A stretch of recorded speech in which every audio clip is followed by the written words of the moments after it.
അപ്പോൾ മഴക്കാലമൊക്കെ മാറി വെയിലും സമയത്ത് നമ്മൾ ചുമ്മാ കുളത്തിൽ വന്നാട്ടോ ഒരു വരാലും അടിച്ചിട്ടുണ്ട്.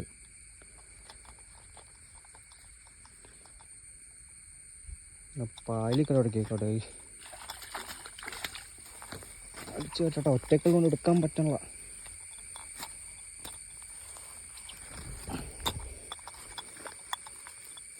ഉണ്ടോ അങ്ങനെ തല അടിച്ചു വട്ടം പൊടിച്ചു. ഡാർട്ട് എടുക്കുന്ന സ്ഥലം കണ്ടോ, തല കയറി ഇപ്പുറം വന്നു ഡാർട്ട് കണ്ടോ. 1.5 കിലോ മേലെ വരാലോ കേട്ടോ ഡാർട്ട്. ഇതൊക്കെ തല തുളച്ച് ഹെഡ് ഷോട്ടാട്ടോ, തല തുളച്ച് ഡാർട്ട് ഇപ്പുറം വന്നിട്ടുണ്ട്.